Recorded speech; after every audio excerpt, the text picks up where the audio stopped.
저는 회피성 성격 장애를 갖고 평생 동안 살아왔어요. 이것이 저의 인생을 쥐고 흔들었어요. 저것 때문에 제 인생은 망했습니다. 저는 지금 제가 겪는 고통을 사람들에게 전하고자 합니다. 저의 이야기를 끝까지 들어주세요. 사회에서 도태된 자의 삶은 어떨까요? 회피성 성격 장애가 무엇이냐? 이에 대한 답은 저의 이야기를 들으면 찾을 수 있어요. 저의 특징 첫 번째. 저는 다른 사람과 대화를 잘 못합니다. 많이 대화를 안 하다 보니까 그렇게 된 것 같아요. 말 한마디 하기 전에 상대방이 싫어하지 않을까? 혹은 상대방이 나로 인해 피해 입지 않을까? 이런 생각들을 하니까 말 한마디조차 쉽지 않더라고요. 그리고 적절한 말을 생각했다고 하더라도 말할 타이밍도 잘 못 찾겠고 말이 입에서 안 나올 때가 많아요. 저의 특징 두 번째, 저에 대한 다른 사람들의 평가가 정말 신경 쓰여요. 다른 사람이 저를 안 좋게 평가할 수 있다고 생각이 계속 떠오르니까 말, 행동 자체가 되게 소극적이게 되었어요. 그리고 제가 다른 사람의 눈치를 되게 많이 봐요. 저 사람이 절 싫어하나 안 싫어하나 파악하기 위해서예요. 나를 보고 안 좋은 표정을 짓거나 저에게 말을 안 건다 싶으면 진짜 불안해요. 그리고 저 사람이 날 좋게 보고 있다고 확신이 들어도 실수 때문에 사이가 틀어질까봐 불안하고 걱정해요. 저의 특징 세 번째. 저는 대부분 집에서만 시간을 보냅니다. 혼자 있으니까 편하고 좋아요. 물론 외로워요. 하지만 다른 사람이랑 있어서 스트레스 받는 것보다는 나아요. 학교 다닐 때는 맨날 학교 집 또 학교 집 학교 집 이랬어요. 지금은 학교 안 다녀서 거의 집에만 눌러붙어 있는 것 같네요. 밖에 나가도 할 일도 없고요. 골치 아픈 것이 많은 것 같아요.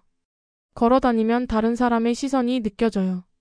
날 보고 이상하다고 생각할 것 같아요. 이제는 구체적인 상황에서 저의 모습을 한번 보실게요. 1. 학교. 학교는 많은 사람들에게 추억과 성장의 장소겠지요. 하지만 저는 다시는 돌아가고 싶지 않은 지옥이에요. 매일매일 학교가 가기 싫었고 학교에서 또 어떻게 버틸까? 걱정을 했습니다. 먼저 말 걸기도 못할 뿐만 아니라 다른 사람이 말 걸었을 때 대답하기 어려웠습니다. 친구가 있으면 불편하고 스트레스 받으니까 친구 없는 게 좋았어요. 하지만 또 친구가 없으면 문제가 있어요. 다른 애들이 보는 시선이 너무 두려워요. 다른 애들이 막 찐따라고 생각하면서 막 욕할 것 같았어요. 저는 급식 시간 쉬는 시간보다 수업 시간이 훨 좋았어요. 쉬는 시간이 되면 다른 애들의 놀림을 피하기 위해 다른 애들에게 관심 없는 척 할 일이 많은 척 했어요. 급식 시간은 더 괴로웠습니다. 어디서 앉아서 먹어야 할지 계속 걱정, 초초 불안했어요. 혼자서 먹는다면 찐따처럼 보일 거고 다른 애들 옆에 앉으면 신경 쓰이고 긴장돼서 체할 거예요. 2. 사랑 연애. 인기 차트를 보면 대부분의 노래가 사랑을 주제로 했어요. 사랑은 인간에게 가장 흥미로운 주제인 것 같습니다. 저는 사랑 연애 해본 적 없습니다. 여태까지 누군가를 좋아해 본 적은 있지만 사랑으로 가지 못하고 딱 거기서 멈춘 것 같아요.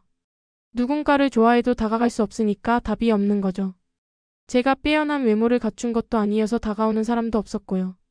생각해보면 제가 연애를 하는 것은 그 상대방에게 큰 잘못을 하고 있는 것 같아요. 재미도 없고 능력도 없는 정신도 이상한 저랑 연애하는 것은 그 사람에게 큰 손해일 겁니다. 다른 사람이 그 사람을 더 행복하게 해주겠죠. 사랑을 한 번도 못 해보고 죽을 것 같네요. 그래서 저는 체념했습니다. 3. 1. 직업. 알바를 해본 적이 있는데 그때 정말 힘들었습니다. 출근 전에 항상 긴장하고 걱정하고 출근하고 나서는 다른 알바생이랑 어떻게 지내야 할지 멘붕이었습니다. 4. 게다가 운이 안 좋게도 인성 더러운 알바생이랑 일하게 됐어요. 잘못했다고 짜증내고 목소리 키웠고요. 절 안 좋게 봤는지 저한테 일도 더 시키고 잘못도 안 했는데 위협적인 말투로 말을 하더라고요. 와. 그때 그 전에는 느껴본 적 없었던 느낌을 받았어요. 머리는 띵하고 목은 경직되고 가슴은 답답했고 눈물이 핑 돌았어요. 너무 무서웠어요. 이제 일 못하겠어요. 저 때 알바를 어떻게 시작했는지 모르겠네요. 또 제가 일을 못하겠는 이유 중 하나가 제가 일하면 거기 분위기 흐릴 것 같아서 너무 미안하기 때문이에요. 제가 아무 말도 하지 않고 가만히 있으면 사람들이 불편해할 거고 또 다른 사람이 제 자리에 있었다면 분위기는 좋았을 거예요. 돈 벌어서 가족들에게 짐이 되고 싶지 않은데 정말 망했습니다. 영화 인턴의 첫 대사는 다음과 같이 시작됩니다. Freud said love and work, work and love. That's all there is. 프로이트가 말했다. 사랑과 일, 일과 사랑, 그게 인생의 전부다. 프로이트 말에 따르면 저는 삶을 살고 있지 않네요. 저와 같은 사람들은 상당수 있을 것으로 예상됩니다. 사람마다 구체적인 증상이나 정도는 다르겠지만 모두 힘겨운 하루를 보내고 있을 겁니다. 저와 같은 고민을 갖고 있는 분이 있다면 댓글 남겨주세요. 저를 포함한 모두가 행복하고 즐겁게 보내는 날이 꼭 찾아왔으면 좋겠습니다.